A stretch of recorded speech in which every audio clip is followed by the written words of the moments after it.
책소리입니다. 오늘 여러분들께 소개할 책은 플루타르코스 영웅전이에요. 현대지성 클래식의 6번째와 7번째 도서로 준비했어요.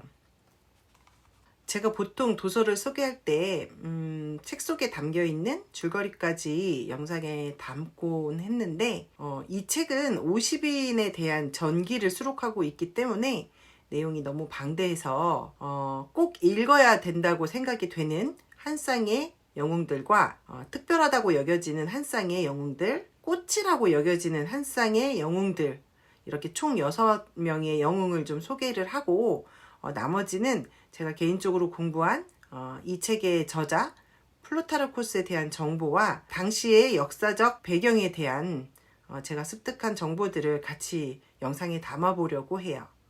늘 이 책은 꼭 추천할 만하다라고 생각되는 좋은 책들을 영상에 담아 왔는데 플루타르코스 영웅전은 아주 정점을 찍었던 것 같아요.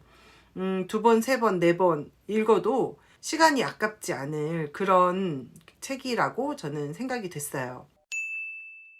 비교열전 또는 대비열전이라고 일컬어지는 플루타르코스 영웅전은 서기 2세기 초에 쓰여진 작품이라고 해요.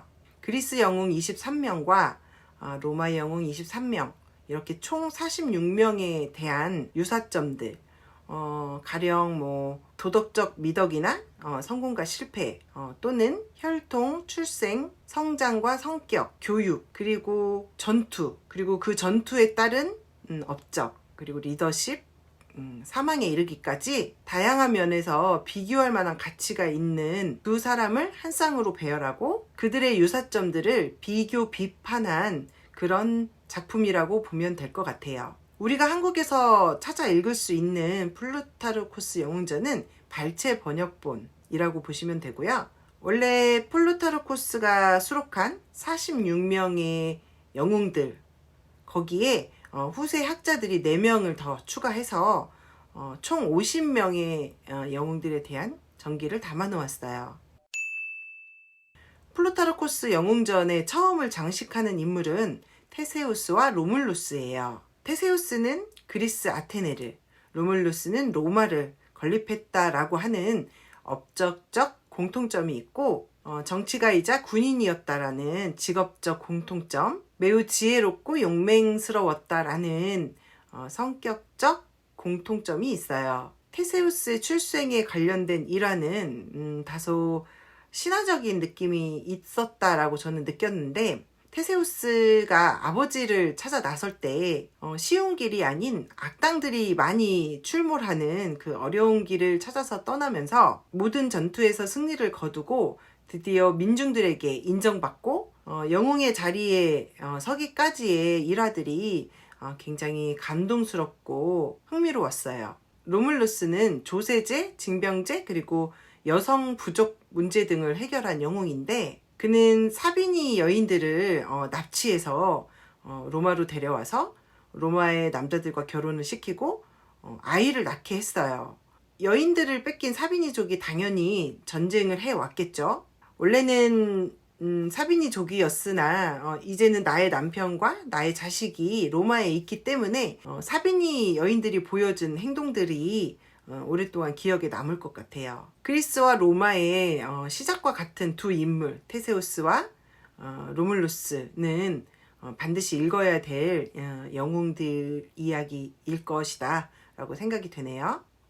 소크라테스의 제자이면서 외모가 특별히 출중했다고 하는 알키비아데스는 시라쿠사를 공격해서 승리를 거두었지만 신성모독이라는 죄로 스파르타로 망명해야만 했어요. 볼스키와의 전투에서 승리한 코리올라누스 역시도 전쟁이 끝나고 추방을 당한 인물인데, 코리올라누스는 자신이 공격했던 볼스키로 망명을 해서 복수를 위해 자신의 나라인 로마를 다시 공격하는 그런 모습을 보여줘요. 특이한 사례지만 알키비아데스나 코리올라누스 같은 경우에는 전쟁을 치르고 본인들이 승리를 했음에도 불구하고 본국으로부터 추방을 당했다라는 공통점을 가지고 있으면서, 본인들의 입장에서는 전쟁을 통해 업적을 쌓았음에도 불구하고 국민들에게 배신을 당했다는 것이고, 그리고 본국의 입장에서는 적국에 들어가서 본국을 공격하는 배신자라는 그런 공통점을 가지고 있는 두 인물이에요. 플루타르코스 영웅전의 꽃이라고 여겨지는 마케도니아의 왕이자 군인인 알렉산드로스와 주사위는 던져졌다, 왔노라 보았노라, 그리고 이겼노라 라는 아주 유명한 말을 남긴 카이사르의 역사상 가장 뛰어난 장군이라고 칭해지는 두 영웅의 비교는 플루타르코스 영웅전을 읽어야 하는 이유일지도 몰라요. 이 작품의 절정이거든요. 저처럼 그리스나 로마 영웅들에 대해서 잘 모르거나 이름이 생소하신 분들은 이 두 사람의 비교 전부터 읽기를 권해드리고 싶어요. 두 영웅들의 전기를 읽다 보면 브루투스나 폼페이오스, 안토니우스 같은 약간은 익숙한 그런 인물들이 등장하는 것을 보게 될 거예요. 그들은 난세를 어떻게 극복했는지, 그들이 때로는 담합하고 때로는 적이 되어서 어떻게 자신의 자리를 지키고 시민들에게 인정을 받으며 어떤 역사를 만들어냈는지 알게 될 수 있을 것 같아요. 플루타르코스가 살았던 시대는 어떤 시대였을까요? 기원전 338년 마케도니아의 필리포스가 그리스의 연합군을 격파하고 수세기 후인 기원전 86년에 술라가 미트리다테스의 군대를 무너뜨리고 로마가 그리스에 대한 지배권을 확보했어요. 시간이 지나면서 로마는 그리스의 많은 문화를 흡수했고 그리스인들은 로마 방식을 받아들이는데 조금 더딘 편이긴 했지만 로마 제국의 통치하에서 공존할 방법을 찾아야 했어요. 로마인들은 안정적인 엘리트를 선호했고 강압적인 억압을 가하기보다는 그리스 도시들 사이에서 평화를 유지하려고 노력했어요. 그리스인들은 자신들의 언어나 문화, 전통 같은 것들을 굳건히 고수했고 자신들의 문화적 유산을 정체성의 원천으로 삼으면서 로마로부터 존중받는 수단으로 활용했어요. 로마인들은 그런 그리스의 학문을 존경했고 그리스인들의 특징적인 성품을 인정했어요. 그 결과 그리스 지식인들은 순수하고 고전적인 그리스 스타일로 글을 쓴다거나 말을 하는 데 전념했고 그것을 진정한 교육이라고 여겼어요. 서기 1세기 후반에 제2의 소피스트 문화라고 일컬어지는 그리스 문학과 수사학 문화가 부활하기도 했어요. 이런 점들은 그리스가 로마의 지배하에 있기는 하지만 그리스인들이 자신의 정체성을 정의하고자 했던 노력이었을 것이라 생각돼요.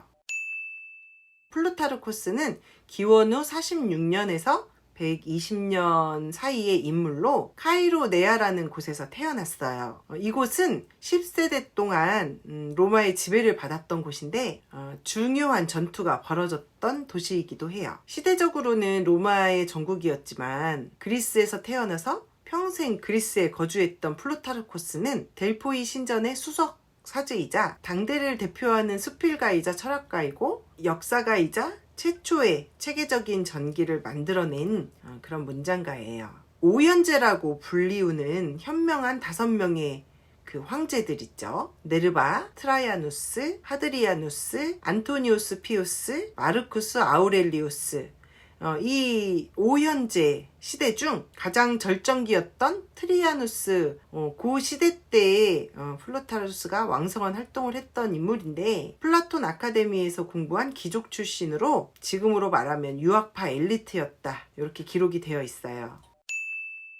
당시 많은 그리스 지식인들은 로마의 지배를 받고 있기는 하지만 그리스인으로서의 정체성을 웅변했어요. 하지만 플루타르코스는 진지하면서도 성찰적인 접근 방식을 취하면서 한 문화가 다른 문화에 비해서 본질적으로 우월하다는 것을 시사하지는 않았어요. 로마의 전통이 그리스의 전통보다 열등하다라고 웅변하지 않았고 그렇다고 해서 그들의 문화가 비이성적이라고 묘사하지도 않았어요.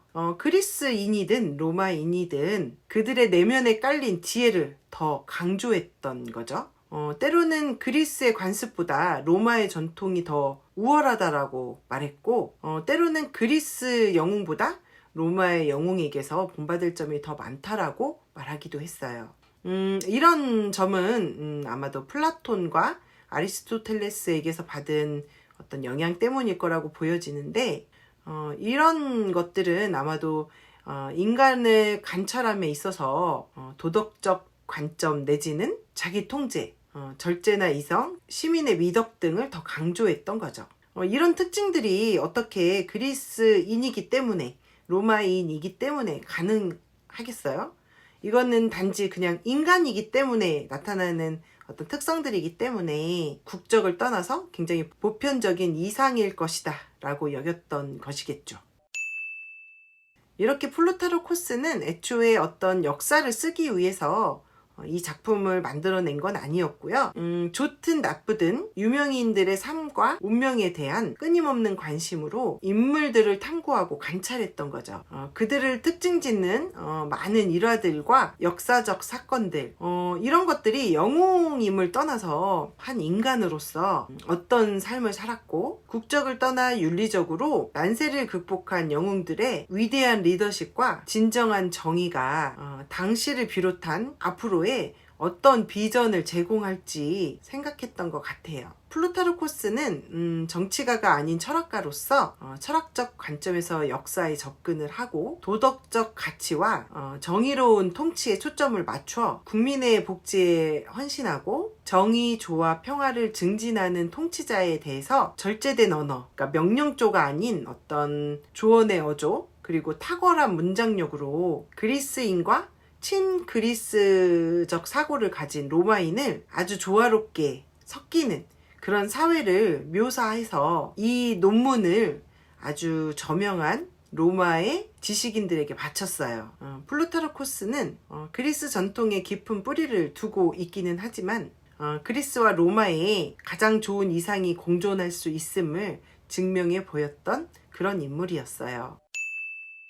플루타르코스의 글은 오락적일 뿐만 아니라 교훈적이기도 했어요. 그의 글을 본 많은 로마인들과 그리스인들은 감탄했어요. 그렇게 로마의 많은 황제들과 시민들이 그를 영웅으로 생각하고 고전 문학의 핵심으로는 지금의 우리들에게 명성을 얻은 그런 플루타르코스였어요.